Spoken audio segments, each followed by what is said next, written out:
사람들이 진리를 사모하고 진리를 추구합니다. 이게 어디에 있는지는 막연합니다. 알 수가 없지만, 그러나 사람들은 이것을 간곡히 찾고 싶어 합니다. 그래서 나온 게 뭐냐면 종교입니다. 종교가 뭐냐? 종교는 한자로 보면 마루종을 쓰고요, 가르칠 교입니다. 마루종이란 말은 근원이다, 이런 의미예요. 그래서 이 종교의 종을 보면요, 두 가지 단어가 합해져 있는데, 머리 위로는 간머리, 이건 지붕을 말합니다. 하늘을 말합니다. 그리고 밑에 있는 글자는 보일시, 보다, 사람이 보다, 이런 뜻입니다. 사람이 어딜 본다고요? 하늘을 보는 겁니다. 보일시자는 어떤 모양을 갖고 있냐면요, 상 위에다가 다리 3개 있죠? 그 위에다 재물을 올려놓는 거예요. 하늘을 향해서 제사를 지내는 마음으로 하늘을 찾고 싶은 거예요. 모든 사람들이 다 죽음이 두렵고 막연합니다. 그러나 뚜렷하지 않습니다. 어쨌든 종교를 찾아가서 진리가 무엇인지 발견하고 싶습니다. 인생이 진리와 화목하려는 노력이 바로 종교입니다. 종교는 이 숙제를, 진리를 찾는 이 숙제를 반드시 해결하고 싶다라는 인간의 몸부림입니다. 하지만 여러분, 어떻습니까? 헤매고 또 헤매면 헤맬수록 장벽이 너무 높고요, 그리고 나에게 멀게만 느껴집니다. 이것이 사람의 한계고요, 종교의 한계입니다. 그러나 기독교는 뭐라고 그랬어요? 종교도 아니다? 종교 아니에요. 따라합시다. 기독교는 진리다. 기독교는 막연한 종교가 아닙니다. 진리를 다루고 있습니다. 너무 뚜렷합니다. 대상이 확실합니다. 창조주 하나님을 경배합니다. 그분이 누군지를 말하고 있습니다. 그래서 기독교는 유일하게 복음을 다루고 있습니다. 종교에는 완성이 없습니다. 왜냐하면 사람은 진리를 아무리 찾아다녀도 찾을 수가 없어요. 만질 수가 없어요. 자기가 스스로 해결할 수 없어요. 죄가 그것을 허락하지 않습니다. 그러나 기독교는 사람이 진리를 찾아가는 것이 아니라 진리가 사람을 찾아왔습니다. 이걸 말하는 겁니다. 오히려 거꾸로 진리가 이 땅에 오셨다는 소식을 선포하고 사람들에게 알려주는 것이 바로 우리 기독교 복음입니다. 마가복음 1장 14절에서 15절 말씀 다 같이 한번 읽어보겠습니다. 시작. 요한이 잡힌 후 예수께서 갈릴리에 오셔서 하나님의 복음을 전파하여 이르시되 때가 찼고 하나님의 나라가 가까이 왔으니 회개하고 복음을 믿으라 하시니라. 때가 찼어요. 하나님의 나라가 어떻게 했다고요? 가까이 왔어요. 사람들은 찾으려고 하고 자기가 움직입니다. 그러나 예수님 선포하십니다. 때가 찼고 하나님의 나라가 가까이 왔으니 두 가지, 회개하고 두 번째, 복음을 믿어야 한다. 이것이 하나님을 만나는 방법입니다. 하나님의 나라는 다른 말로 두 자로 천국입니다. 지금 많은 사람들이 천국을 간다고 오해하는데요, 가는 게 아닙니다. 하나님의 나라가 먼저 와야 합니다. 사실은 우리가 천국 갔다, 그 나라 갔다라고 표현하지만 이 땅에서 우리는 하나님의 나라를 소유하게 됩니다. 하나님의 나라를 경험하게 됩니다. 예수님이 하나님의 나라는 여기 있다, 저기 있다 말할 수 없어, 너희 속에 있어 라고 제자들에게 말씀하셨어요. 만일 하나님의 나라가 우리 속에 있다면 우리의 육신의 시간이 다 돼서 하나님 앞에 곁에 간다 한들 하나님의 나라는 장소만 옮겨졌을 뿐 우리 속에 여전히 있는 것입니다. 그래서 흔히들 말하는 하나님의 나라에 가야 된다, 구원받아서 간다라고 표현한다면 그것은 이 땅에서 분명히 믿음으로 말미암아 구원받은 체험이 있는 사람이 말할 수 있는 것일 것입니다. 그렇게 말하지 않는다면 막연히 간다, 죽어봐야 한다, 그것은 위험한 답변입니다. 하나님은 분명하게 말씀하셨어요. 회개하고 복음을 믿으라. 그러면 이 땅에서 하나님의 나라가 너의 것이 될 것이다. 바깥에 있는 것도 아니다. 너희 속에 하나님의 나라가 이루어질 것이다. 우리는 분명한 것을 믿는 것입니다. 이게 기독교입니다. 기독이란 말은 그리스도라는 말이에요. 그래서 종교와 기독교의 차이점이 있어요. 말씀드린 것처럼 종교는 사람이 진리를 찾아가는 거예요. 그러나 답을 알 수 없어요. 어떻게 죄인이 자력으로 진리를 찾을 수 있습니까? 하나님을 만질 수 있으며 하나님을 만날 수 있습니까? 그건 불가능한 것입니다. 그러나 기독교는 진리가 나를 찾아오신 겁니다. 이 땅에 오신 겁니다. 우리에게 하나님 자신을 보여주신 거예요. 창조주가 자기 자신을 보여주는 것만큼 쉬운 게 없습니다. 피조물이 하나님을 만나려고 가는 것만큼 어려운 것이 없습니다. 그러나 하나님이 우리를 사랑하셔서 우리에게 그분을 다 보여주셨어요. 빌라도가 예수님에게 질문했습니다. 네가 왕이냐? 네가 왕이냐? 진짜 왕이냐? 빌라도, 당신이 지금 속으로 진정으로 원해서 나에게 질문하는 것입니까? 아니면 사람들이 물어보길래 나에게 질문하는 겁니까? 여러분, 뭡니까? 우리 속에 하나님을 만나고 싶은 갈망이 있어야 되지 않습니까? 빌라도는 내가 유대인이냐? 지금 너를 대제사장들이 고소해서 지금 내가 너를 신문하고 있지 않느냐? 네가 정말 왕이냐? 예수님이 내가 왕이다 말씀하셨어요. 그러나 내 나라는 이곳에 속하지 않다. 내 나라는 이곳에 있는 것이 아니다 하면서 요한복음 18장 37절을 말씀하셨어요. 빌라도가 이르되 그러면 네가 왕이냐? 예수께서 대답하시되 네 말과 같이 내가 왕이니라. 내가 이를 위하여 태어났으며 이를 위하여 세상에 왔나니 곧 진리에 대하여 증언하려 하며 무릇 진리에 속한 자는 내 음성을 들을 것이다. 사람들은 왜 태어납니까? 주먹을 불끈 쥐고 어미의 태에서 나옵니다.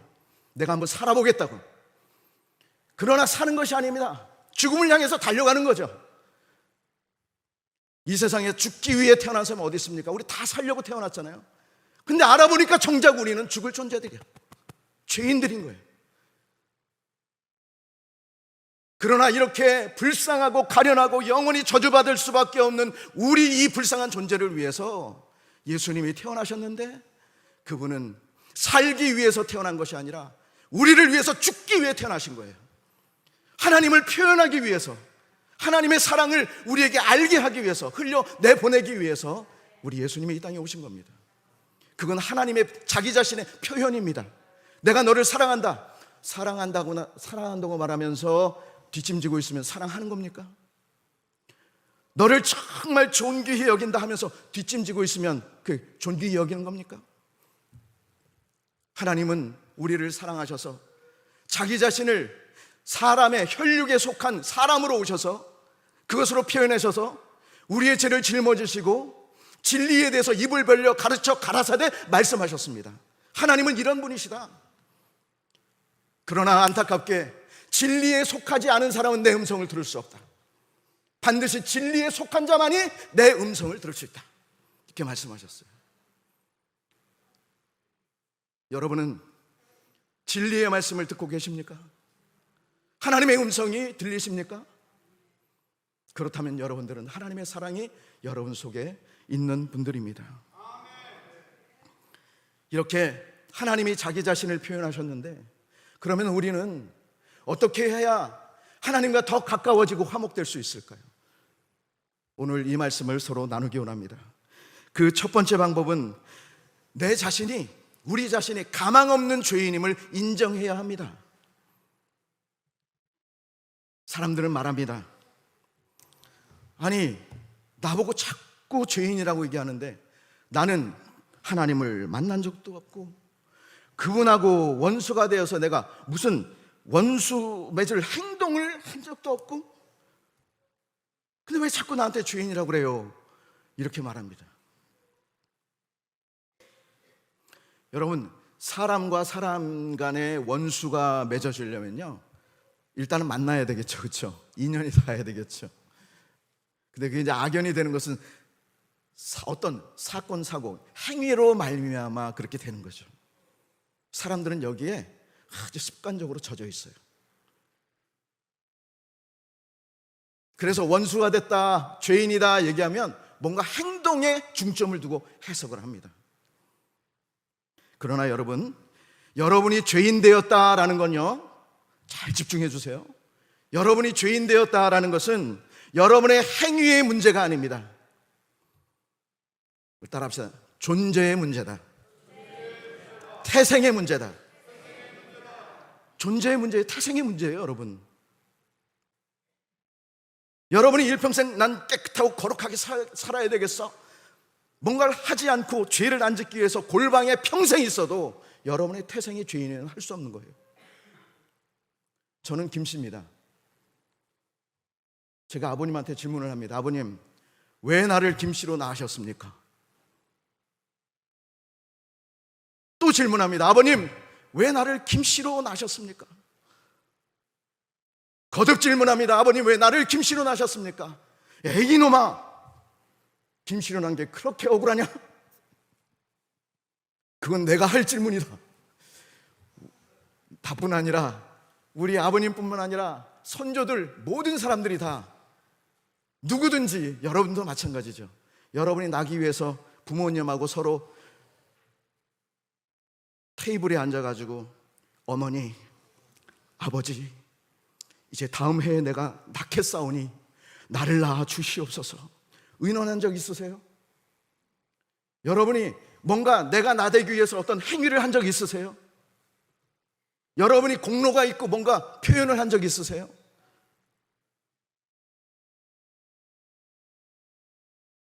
내가 죄인 되었다라는 것이 이게 인정되지 않는다면 여러분 존재 자체가 인정되지 않는 것입니다. 모순입니다. 이것은 조상으로부터 내려오는 유전과도 같고 숙명과도 같은 겁니다. 이런 우리에게 한 가지 더 불행한 소식이 있습니다. 우리는 죄의 종으로 살아야 된다는 겁니다. 여러분이 아무리 선한 일을 하려고 추구한다 할지라도 늘 마음 저변에 뭐가 있죠? 정욕이 있고요, 여러분 스스로 자기 자신을 자랑하고자 하는 자랑이 있고요, 이 속에 욕심이 있습니다. 그리고 음흉한 그런 지혜가 이 속에서 샘솟듯 올라옵니다. 이건 내가 싫어, 내가 아니야 라고 부정한들 그 속에서 계속 올라옵니다. 이것을 씻어내기 위해서 내가 선한 무엇인가를 하려고 한들 그것은 전혀 다른 일입니다. 여전히 내 속에는 죄가 도사리고 무엇인가 어떤 능력이 나를 이끌어 사로잡는 그런 현상을 우리가 볼 수가 있습니다. 그것은 내 안에서 끊임없이 죄의 열매를 맺도록 나를 이끌고 다닙니다. 선을 행하고 싶은 마음이 여러분 속에 정말 있지만 원치 않는 죄를 행할 수밖에 없는, 그것을 쫓아 순종할 수밖에 없는, 그것은 따라해 볼까요? 죄의 능력, 죄의 권세, 죄의 능력과 죄의 권세입니다. 우리는 결국 무엇을 깨닫느냐? 첫 번째, 내 능력으로는 죄를 이길 수가 없다. 씻을 수가 없어요. 나의 행실로는 스스로 구원을 이룰 수 없다. 그리고 스스로 거룩하게 되려는 희망마저도 그것도 교만이다. 이거를 우리가 깨닫습니다. 제가 이렇게 말씀드려도요, 여러분이 뭔가 여러분 자신은 어딘가에 선하다고 생각해요. 참 신기합니다. 죄의 능력이 얼마나 무서운지 알지 못합니다. 그러나 차곡차곡 은혜 안에서 계산해 보면 그게 보입니다. 죄의 권능이 보입니다. 사도 바울은 이것 때문에 고통스러워했습니다. 결국 죄의 결과는 사망이요 심판이니 우리는 벗어날 수 없는 영원한 저주 안에 있다. 이것을 괴로워하고 힘들어했습니다. 로마서 7장 19절에서 20절 말씀 다 같이 합독해 보겠습니다. 시작. 내가 원하는 바 선은 행하지 아니하고 도리어 원하지 아니하는 바 악을 행하는도다. 만일 내가 원하지 아니하는 그것을 하면 이를 행하는 자는 내가 아니요 내 속에 거하는 죄니라. 내 속의 죄가 나를 그렇게 만들고 나를 그렇게 이끌고 있어요. 가만히 살펴보니까 내가 그것을 부정하고 싶고 나는 아니야 라고서 그냥 막연하게 그냥 생각하지 않고 버려뒀는데, 가만히 보니 나는 여전히 발목이 잡혀서 그 안에 살 수밖에 없는 연약한 존재더라, 이거예요. 하나님이 이런 우리에게 화목의 손을 내밀어 주셨습니다. 이런 우리에게, 영원히 죽을 수밖에 없는 우리에게 하나님이 화목의 손을 내밀어 주셨습니다. 그 화목할 수 있는 두 번째 방법은 예수 그리스도의 복음을 믿어야 한다는 겁니다. 하나님이 창조한 전 모든 존재 중에서 가장 으뜸이고 귀하게 여기는 존재가 바로 사람입니다. 하나님이 하나님 닮도록 만드시고 하나님처럼 하나님과 동거동락할 수 있는 영원한 대상으로 하나님이 사람을 만드신 거예요. 그러면 어떤 사람 질문해요. 그러면 죄 안 짓게 만들지, 이렇게 말해요. 그런 생각 다 해보셨죠? 고개를 끄덕끄덕 계시는. 그러면 그 로봇이 사람입니까? 인공지능 요즘 많이 나오는데 인공지능이 사랑이 뭐냐라고 치면 다 답변해요. 철학적으로, 문학적으로, 학문적으로 얘기할 수 있지만 인공지능이 사랑은 할 수 없습니다. 사랑이 고귀한지는 몰라요. 왜냐하면 사람에게는 수동성과 배타성이 같이 있습니다. 존귀한 것이 알려면 존귀하지 못한 것이 무엇인지 알아야 돼요. 하나님 앞에 존귀하신 것이 무엇인지 충만하게 알고 깊이 알고 내 전 존재를 하나님 앞에 드리기 전에 사단이 찾아왔습니다. 너 하나님처럼 될 수 있어. 야, 네가 얼마나 존귀한데 너 네 스스로 살아. 하나님 필요 없어. 그 말이 보암직했습니다. 탐스러웠습니다. 지혜롭게 할 것 같았습니다. 그래서 하나님을 향한 거룩한 순종을 선택하지 않고 부정적인 것, 하나님과 멀어지는 것을 선택했던 인류가 되어버리고 말았습니다. 여러분, 우리 조상이 그랬어요.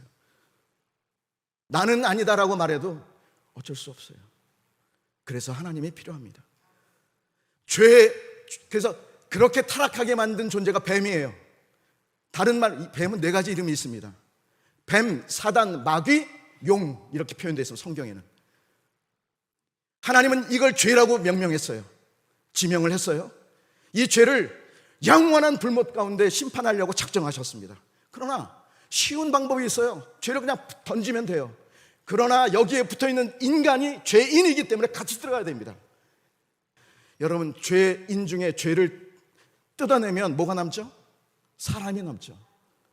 하나님은 죄를 처벌하시고 사람을 구원하기로 작정하셨어요. 근데 그 일이 얼마나 힘든지, 그 일이 얼마나 어려운지 우리를 다시 말씀과 하나님 관계 속으로 끌어들여야 하고 깨닫게 해야 되고, 무지한 사람의 머리를 하나님화시켜야 되고 생명을 공급해야 되고, 이걸 다 하기 위해서 아들 예수 그리스도를 내어주시고 죽기까지 하셨습니다. 죄가 얼마나 무섭습니까? 하나님이 자기 자신이 죽기까지 인간을 사랑하시면서 구원해야 될 그렇게 무서운 것입니다. 그러나 인간은 그렇게 심각하지 않습니다. 그러나 사람은 그렇게 심각하지 않습니다. 오늘도 예배드리고 나가면 그냥 믿었으니 됐지, 이렇게 생각할 수 있습니다. 여러분, 선포된 전쟁에 승리하시길 축복합니다. 하나님을 쫓아 행하시기를 간절히 축복합니다. 이런 우리에게 하나님은 아들 예수 그리스도를 통해 구원을 베풀어 주셨습니다. 하나님은 우리에게 어떤 자격이나 행위를 요구하지 않으셨습니다. 하나님께 오는 방법은 따라합시다. 오직 믿음이요, 오직 믿음이요, 오직 믿음으로 오게끔 하셨습니다.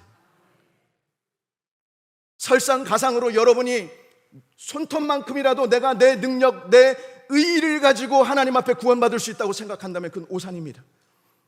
우리는 앞서 말씀드린 것처럼 철저하게 죄인이고 철저하게 희망이 없는 존재입니다. 하나님이 손을 내밀지 않으면 그분의 영광과 영혼을 볼 수가 없는 존재입니다. 그래서 진리가 이 땅에 오신 거예요. 여러분 앞에 나타나신 거예요. 그 하나님 봤을 때 여러분이 봉사하고 헌신 열심히 하시죠?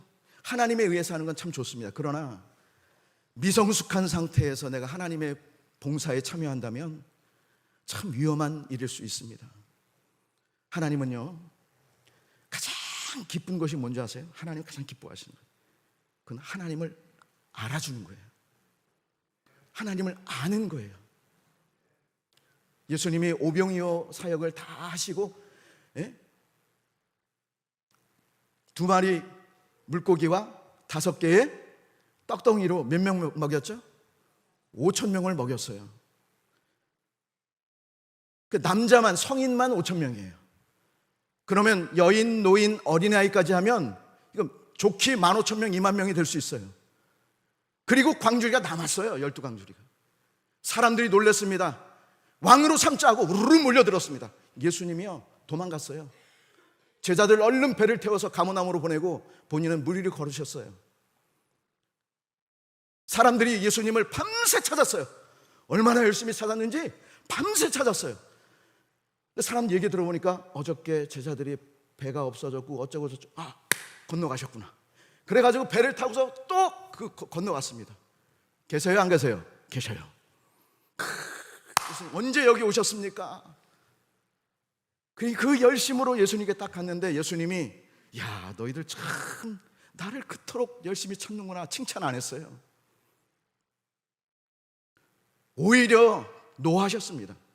뭐라고 말씀하셨냐면, 너희가 나를 찾는 이유는 먹고 배부른 까닭이다. 잠시 먹었다가 배설될 수밖에 없는 육신의 양식을 가지고 나를 찾았느냐? 내가 오병이어를 너에게 베푼 것은 그 이유가 아니다.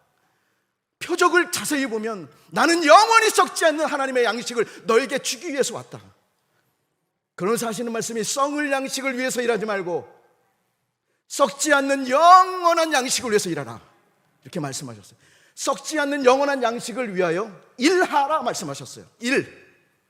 이 사람들은 뭔가 일하라고 말씀하신 줄 알고, 그러면 무슨 일을 하는 거예요? 우리가 어떻게 하나님 일을 할 수 있어요? 질문하니까 예수님 말씀하셨어요.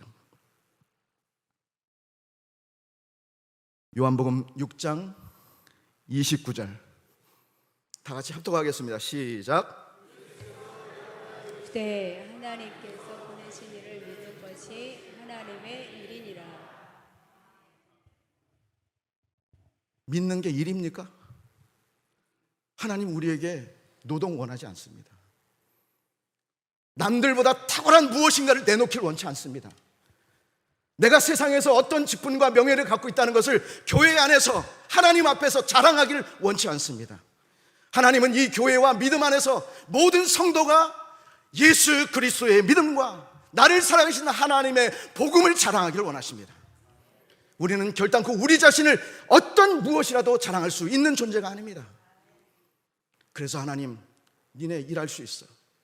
그 일이 뭐냐면 나를 믿는 거야. 여기서 믿음이라는 것은 아는 것입니다. 요한복음 17장 3절에 영생은 유일하신 참 하나님과 그의 보내신 자 예수 그리스도를 아는 것이다 할 때, 아는 것, 기노스코, 이것은 아는 것은 믿는 것이다, 똑같은 말이에요. 동사예요. 아는 것은 믿는 거예요. 그러니까 하나님이 우리에게 부탁하시는 거예요. 밤새 헛수고를 한 너희들에게 내가 말해, 답답하다. 너희가 나를 찾아온 까닭은 먹고 배부른 까닭이요, 표적을 진짜 보지 못했기 때문에 나를 찾아온 것이다. 썩지 않는 영원한 양식, 이것은 인자가 아버지께 받아서 너희에게 주노라. 그건 하나님의 말씀입니다. 하나님의 진리입니다. 여러분, 진리 안에서 자유하시고 하나님을 만나 복음 안에서 구원받는 여러분 되시기를 축복합니다. 그래서 구원의 본질이 있습니다. 구원의 본질은 두 가지입니다. 첫 번째, 우리 한번 읽어보겠습니다. 시작. 우리에게 난 것이 아니요 하나님의 선물이다. 구원의 본질 첫 번째는 나로 말미암아 파생된 게 하나도 없어요. 내 능력이 어떠한 하나라도 추가된 게 하나도 없어요. 오직 하나님의 선물이다. 두 번째 읽겠습니다. 시작. 행위에서 난 것이 아니므로 누구든지 자랑할 수 없다. 우리의 행위에서 날 수 없어요, 여러분. 자기 자신의 가능성을 보지 마십시오. 내가 무엇인가를 할 수 있다고 생각하지 마십시오. 하나님은 철저하게 여러분이 그 가능성이 무릎 꿇리고 하나님 앞에 나오시기를 바랍니다. 그래서 에베소서 2장 8절에서 9절 바울이 에베소 교회를 향해서 말하고 있습니다. 다 같이 읽겠습니다. 시작. 너희는 그 은혜에 의하여 믿음으로 말미암아 구원을 받았으니 이것은 너희에게 난 것이 아니요 하나님의 선물이라. 행위에서 난 것이 아니니 누구든지 자랑하지 못하게 하라. 아멘. 믿음이 그래서 의입니다. 나를 구원하는 믿음. 그럼 내가 믿으려면 알아야 될 거 아니에요. 무엇을 믿습니까? 대상이. 그것은 복음인데, 복음은 하나님이 이 세상에 죄된 우리를 향해서 자신을 표현했는데 바로 예수 그리스도이다. 그래서 요한복음 1장 18절에 하나님을 원래 본 자는 한 사람도 없다. 그런데 독생하신 아들 예수 그리스도가 하나님을 나타내셨다 그랬어요. 예수님은 하나님 아버지의 표현이에요. 그래서 우리가 예수님을 봤을 때 누굴 볼 수 있어야 되냐면 하나님을 볼 수 있어야 돼요. 듣지 못하는 사람은 예수님이 사람으로밖에 안 보이는 거예요. 그래서 바요나 시몬아 네가 복이 있도다. 이것을 믿는 것은 하나님이 너에게 믿게끔 하신 것이다. 하나님의 뜻과 네 믿음이 하나 되었다라고 말씀한 것은 주는 그리스도시요 살아계신 하나님의 아들입니다라고 고백했잖아요. 가만히 역사적인 현실적인 사람으로 봤을 때는 흠모할 것이 하나도 없어요. 근데 믿음의 눈으로 보니까 그분은 그리스도시고 살아계신 하나님의 아들이시다. 베드로가 고백한 거예요. 예수님이 얼마나 기뻤는지. 네 믿음을 반석 삼아서 그 위에 내가 건축하겠다. 교회를 세우겠다. 이 교회는 반드시 음부의 권세가 이기지 못할 것이다. 죄가 너를 넘어뜨리지 못할 것이다. 여러분, 우리가 받은 이 복음의 권세가 얼마나 큰지 아십니까? 죄가 함부로 우리를 넘어뜨릴 수 없습니다. 하나님과 우리의 사랑을 함부로 끊을 수 있는 존재는 그 어느 누구도 없습니다. 왜냐하면 하나님이 우리를 향한 자기의 사랑을 확증하셨기 때문에 그렇습니다. 로마서 5장 8절 합독하겠습니다. 크게 시작. 우리가 아직 죄인 되었을 때 그리스도께서 우리를 위하여 죽으심으로 하나님께서 우리에 대한 자기 사랑을 확증하셨느니라. 할렐루야. 창조주 하나님이 확증하셨는데 누가 이것을 끊겠습니까? 그래서 우리가 절대적으로 희망이 없는 존재임을 여러분 아시고요.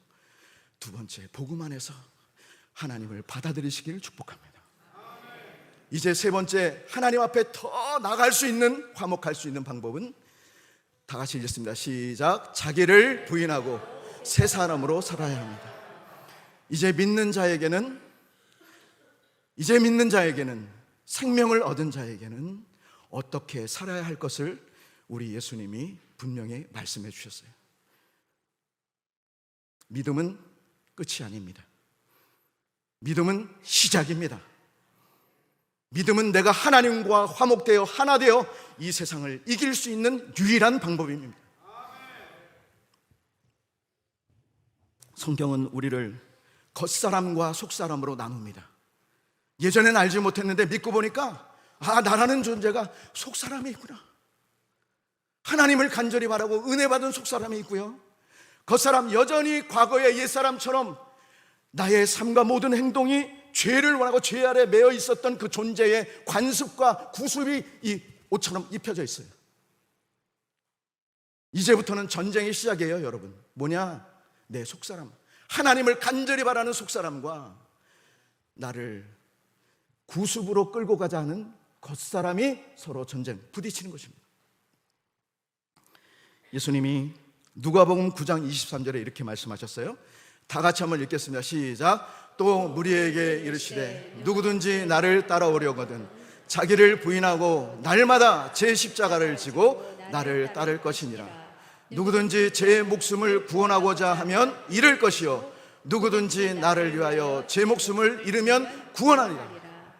나를 따라오려거든 자기를 부인해라. 여기서 자기를 부인하라 할 때 자기는 겉사람을 말하는 거예요. 그러면 예수님을 따라가고자 하는 그 소망의 사람은 속사람이에요. 이 두 사람이 존재한다는 것을 여러분이 아셔야 합니다. 그러지 않고서는 내가 끝끝내 이 겉사람에게 끌려다니는 인생을 살 수밖에 없어요. 적을 알고 나를 알면 백전백승. 내 힘으로 이기는 것이 아니라 하나님을 믿는 믿음의 속사람이 겉사람을 이기는 겁니다. 날마다 나를 부인하라, 이 말은 겉사람의 유혹에서 이겨라. 죄의 병기로 네가 끌림을 당해서 그 죄에게 순종하지 말라고 말씀하는 거예요.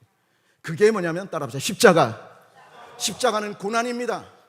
마치 골고다 언덕을 예수님이 십자가를 지고서 언덕 그 위로 고난의 발걸음을 내딛고 올라가는 것처럼 우리의 신앙생활은 즐거움이 있죠. 감사가 있죠. 그러나 고난이 허락되어 있습니다. 하나님이 이길 수 있는 고난을 여러분에게 적당하게 허락하셔서 여러분이 승리할 수 있도록 하나님이 허락하셨어요. 저 인생이 내 앞에 나타나면 안 되는데 왜 나에게 나타나서 내 인생에 태클을 걸어? 내 인생에 태클을 걸지 마 제발. 근데 우연이 없어요 여러분.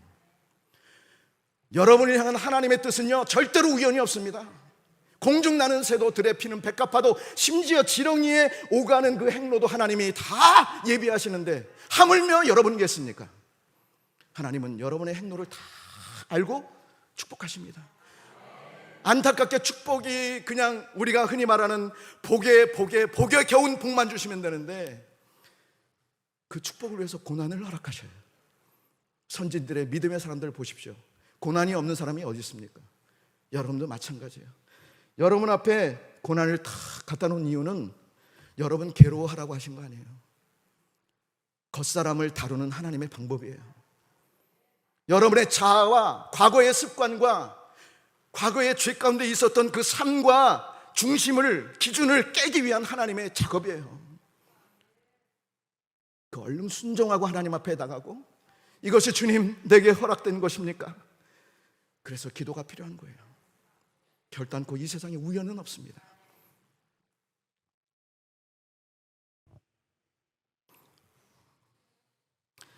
요한복음 12장 24절을 합독하겠습니다. 시작. 내가 진실로 너희에게 이르노니 한 알의 밀이 땅에 떨어져 죽지 아니하면 한 알 그대로 있고 죽으면 많은 열매를 맺느니라. 아멘. 한 알의 밀이 땅에 떨어져서 죽지 아니하면 열매를 맺을 수 없다. 한 알의 밀이 땅에 떨어지면 열매를 맺으려면요 죽어야 돼요. 뭐가 죽습니까? 껍데기가 썩어야 돼요. 껍데기가 썩어야 돼요. 썩는 건 아픈 거예요. 그것이 썩을 때 비로소 속에 있는 생명이 움틀거리고 바깥으로 나옵니다. 이게 겉사람을 향한 하나님의 작업이에요. 그래서 예수님도 그렇고 모든 제자들의 서신서나 말씀을 읽게 되면 우리의 자신을 부인하고 하나님 앞에 고난이 허락된 고난을 이기고 말씀과 신앙으로 승리하라 이렇게 말씀하는 것입니다. 내게 고난이 있습니까? 여러분 하나님을 원망하지 마십시오. 내게 고통이 있습니까? 그것을 향한 하나님의 뜻이 무엇인가를 여러분 찾아보십시오. 그 고통은 도무지 참기 어려운 너무나 큰 것입니까? 그러면 하나님이 여러분을 향한 축복이 크다는 것을 여러분 기대하시기 바랍니다. 아니 아들을 죽이면서까지 여러분을 향한 하나님의 뜻을 여러분에게 맞추셨는데 무엇이든 여러분에게 주지 않겠습니까? 믿음과 동시에 우리 속에는 싸움이 시작되는데 바로 겉사람과 속사람의 싸움입니다. 겉사람의 죽음은 속사람의 생명이 바깥으로 열리는 방법입니다. 신앙 성장의 가장 큰 숙제는 우리가 얼마나 봉사를 많이 하고 내가 얼마나 잘난 이 행위를 가지고 사회에 봉사하느냐가 아닙니다. 거기에 달려있지 않습니다. 하나님의 생명이 우리 속에서 어떻게 바깥으로 빠져나올 수 있느냐, 이게 중요한 겁니다. 그래서 겉사람과 속사람의 전쟁은요, 믿는 우리에게 참 중요한 전쟁입니다. 여러분, 이것을 감각하시길 축복합니다. 이것을 이해하시길 축복합니다. 이 싸움에서 주님의 능력과 말씀을 통해 생명을 얻어서 승리하시기를 축복합니다. 옛사람이 부서진 만큼 하나님은 우리를 통해서 표현되십니다. 하나님은 우리를 단련하셔서 고난 가운데 훈련하셔서 그분과 하나가 되게 하심으로 사람이 아닌 하나님 자신을 세상의 생명으로 나타내기를 원하십니다. 등경 위에 드는 등불이 되어야 되는데 왜 등불이 그 등불 밑에서 숨겨져 있습니까? 겉사람으로 말미암아 포장되어 있기 때문에 그래요. 등대처럼 환한 빛, 세상을 향해서 하나님의 생명을 선포하는 빛, 은혜의 빛, 하나님 지금 그 사람을 찾고 계십니다. 진리를 듣고 내 음성을 듣고 생명을 얻을 자, 어떤 고난과 환난과 역경과 위험이나 칼이 온다 할지라도 그리스도의 사랑에서 우리를 끊을 수 없다는 믿음을 가진 자, 하나님은 오늘날 그 사람을 찾고 계십니다. 말씀을 정리하겠습니다. 하나님께 자신을 온전히 드리시기를 축복합니다. 창세기 4장 4절에서 5절 말씀을 보게 되면 아벨의 제사와 가인의 제사가 있습니다. 아벨의 제사는 받으셨어요. 가인의 제사는 받지 않으셨습니다. 아벨이 무엇을 드렸는지 사람들은 거기에 자꾸 초점을 둬요. 무엇을 드렸느냐는 중요하지 않습니다. 하나님은 과부의 두렙돈도 받습니다. 하나님은 무엇을 먼저 받으시느냐? 말씀에 아벨은 자기도 양의 첫 새끼와 그 기름으로 드렸더니 여호와께서 제물을 먼저 받으신 것이 아니라 아벨을 먼저 받으셨어요. 사람을 먼저 받습니다. 여러분이 하나님을 경외하는 마음과 의지하는 마음과 하나님을 경배하는 마음이 없다면 여러분의 제물은요, 이게 소용이 없어요. 그래서 믿음으로 드리는 거예요. 그래서 말씀 열어주시고요, 아벨을 먼저 받으시고 제물을 받으셨어요. 가인을 받지 않으니 제물도 받지 못한 겁니다. 5절 합독합니다. 시작. 가인과 그 제물은 받지 아니하신지라. 아멘. 가인과 아벨은 마치 우리의 속사람과 겉사람과 같은 겁니다. 하나님께 여러분, 겉사람과 속사람의 전쟁에서 아벨이 피를 흘렸죠. 피를 흘린 게 진 겁니까? 아닙니다. 승리한 겁니다, 여러분. 성경의 모든 역사는 내가 나의 사욕을 내려놓고 하나님을 의지하는 그것으로 말미암아 피를 흘리고 승리합니다. 예수님 그러셨고요, 제자들 그랬고요. 제자들이 말한 모든 서신서의 믿음은 고난과 역경 속에서 그걸 통과한 그 사람으로 말미암아 하나님 영광 받는다 말씀하셔요. 여러분 모두가 이 땅에 사는 동안 하나님의 흔적이 새겨진 도구요, 세상으로 하여금 생명을 얻을 수 있는 생명의 공급처가 되시기를 축복합니다. 그래서 여러분 속에서 있는 그 신앙과 생명이 흘러나와서 정말 많은 사람들을 적셔주고 구원받지 못한 사람들에게 여러분의 모든 전 존재가 생명으로 말미암아 전달되길 축복합니다.